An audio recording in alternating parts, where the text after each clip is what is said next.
Simple candle holder ಹೇಗೆ ಮಾಡೋದು ಅಂತ ನೋಡೋಣ.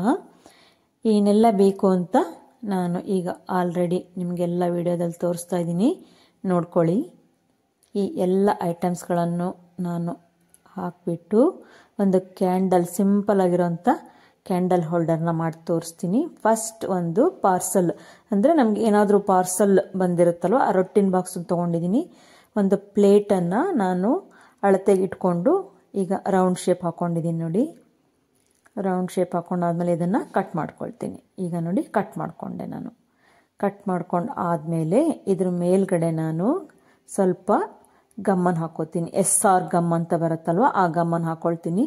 ಆ ಗಮ್ಮನ್ನು ಹಚ್ಕೊಂಡು ಅದ್ರ ಮೇಲ್ಗಡೆ ಈ ಸುತ್ತಲಿ ದಾರ ಅಂತ ಏನು ಹೇಳ್ತಾರಲ್ಲ, ಸ್ವಲ್ಪ ದಪ್ಪನೆ ದಾರ ಅಂದರೆ ಸುತ್ತಲಿ ದಾರ ಅಂತ ಹೇಳ್ತಾರೆ. ಈ ದಾರನ ನಾನು ಇದ್ರ ಸುತ್ತಲೂ ನಾನು ಟೈಟಾಗಿ ಹಚ್ಕೊಳ್ತಾ ಹೋಗ್ತೀನಿ. ಈಗ ನೋಡಿ ಹಚ್ಕೊಂಡಾಯಿತು. ಎಂಡಲ್ಲಿ ಹಚ್ಕೊಳ್ತಾ ಇದ್ದೀನಿ.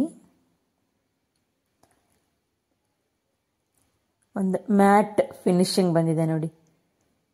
ಒಂದು ರೊಟ್ಟಿನ ಮೇಲೆ ವೇಸ್ಟ್ ರೊಟ್ಟಿ ಬಾಕ್ಸನ್ನು ಕಟ್ ಮಾಡಿಕೊಂಡು ಅದ್ರ ಮೇಲೆ ನಾನು ದಾರ ಎಲ್ಲ ಹಚ್ಕೊಂಡು ಒಂದು ಸೈಡಲ್ಲಿ ಇಟ್ಕೊಂಡು ಆದಮೇಲೆ ನಾವೇನು ಹೇರ್ ಸ್ಟೈಲ್ ತುರ್ಬಿಗೇನು ಹಾಕ್ಕೊಳ್ತೀವಲ್ಲ, ಆ ಫ್ಲವರ್ ಬಂಚಸ್ ಏನಿದೆಯಲ್ಲ ಅದನ್ನೆಲ್ಲ ನಾನು ಬಿಡಿಸ್ಕೊಂಡು ಒಂದು ಕುಚ್ ಟೈಪ್ ಮಾಡಿಕೊಂಡು ಈ ಗಮ್ಮಿಂದ ನಾನು, ಟ್ರಾನ್ಸ್ಪರೆಂಟ್ ಗಮ್ಮಿಂದ ನಾನು ಅದನ್ನು ಡೆಕೋರೇಟಿವ್ ಆಗಿ ಆ ಏನು ಸುತ್ತಕೊಂಡಿದ್ನಲ್ಲ ಸುತ್ತಲಿಯನ್ನು ಆ ಪ್ಲೇಟಿನ ಮೇಲ್ಗಡೆ ನಾನೀಗ ಹಚ್ಕೊಳ್ತೇನೆ. ಹಚ್ಚಿ ಡೆಕೋರೇಷನ್ ಮಾಡ್ಕೊಳ್ತೇನೆ. ಎರಡೂ ಸೈಡನ್ನು, ಲೆಫ್ಟು ರೈಟು ಎರಡೂ ಸೈಡನ್ನು ಹಚ್ಕೋಬೇಕು. ಲೆಫ್ಟ್ ರೈಟು ಹಚ್ಕೊಂಡಾಯಿತು ಟ್ರಾನ್ಸ್ಪರೆಂಟ್ ಗಮ್ಮಿಂದ. ಈಗ ಪ್ಲಾಸ್ಟಿಕ್ ಫ್ಲವರ್ಸನ್ನು ಕೂಡ ಹಚ್ಕೊಳ್ತೀನಿ. ಆರ್ಟಿಫಿಷಿಯಲ್ ಪ್ಲಾಸ್ಟಿಕ್ ಬಂಚಸ್ ಬರುತ್ತೆ, ಫ್ಲವರ್ ಬಂಚಸ್ ಬರುತ್ತೆ, ಅದನ್ನು ನಾನು ಎಲ್ಲ ತೆಗೆದಿಟ್ಕೊಂಡಿದ್ದೀನಿ. ಈ ರೀತಿ ನಾನು ಡೆಕೋರೇಟಿವ್ಗೋಸ್ಕರ ನಾನು ತೆಗೆದಿಟ್ಕೊಂಡು ಹಚ್ಕೊಳ್ತಾ ಇದ್ದೀನಿ. ಟ್ರಾನ್ಸ್ಪರೆಂಟ್ ಗಮ್ ತಗೊಳ್ಳಿ. ಎಲ್ಲ ಫ್ಲವರ್ಸ್ಗಳನ್ನು ನಾನು ಹಚ್ಕೊಂಡು ಡೆಕೋರೇಷನ್ ಮಾಡ್ಕೊಳ್ತೀನಿ. ಸಿಂಪಲಾಗಿ ನೋಡಿ ಡೆಕೋರೇಷನ್ ರೆಡಿ ಆಯಿತು.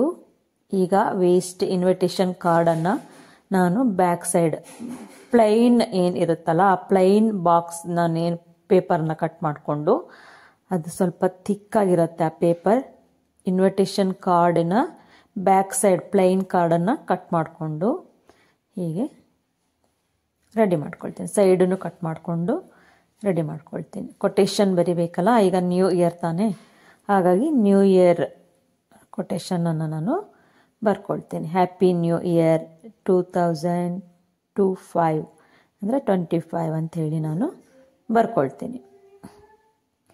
ಬರ್ಕೊಂಡು ಆದಮೇಲೆ ಈಗ ಕ್ಯಾಂಡಲನ್ನು ಹಚ್ಕೊಳ್ತೀನಿ. ಕ್ಯಾಂಡಲ್ ರೆಡಿ ಮಾಡ್ಕೊಂಡಿರೋವಂಥ ಕ್ಯಾಂಡಲನ್ನು ಹಚ್ಕೊಂಡು ಏನು ಡೆಕೋರೇಟಿವ್ ನಾನೊಂದು ಮಾಡ್ಕೊಂಡಿದ್ನಲ್ಲ ಐಟಮ್ಸ್, ಅಂದರೆ ಡೆಕೋರೇಟಿವ್ ಐಟಮ್ ಮೇಲೆ ಈ ವಿಶ್ ಕಾರ್ಡನ್ನು ಕೂಡ ಇಟ್ಕೊಳ್ತೀನಿ. ಇಷ್ಟೇ, ಸಿಂಪಲ್ ಆ್ಯಂಡ್ ಗ್ರ್ಯಾಂಡಾಗಿ ಒಂದು ಕ್ಯಾಂಡಲ್ ಹೋಲ್ಡರ್ ರೆಡಿ ಆಯಿತು. ಮತ್ತೊಮ್ಮೆ ಎಲ್ಲರಿಗೂ ಹೊಸ ವರ್ಷದ ಶುಭಾಶಯಗಳು. Wish you happy new year.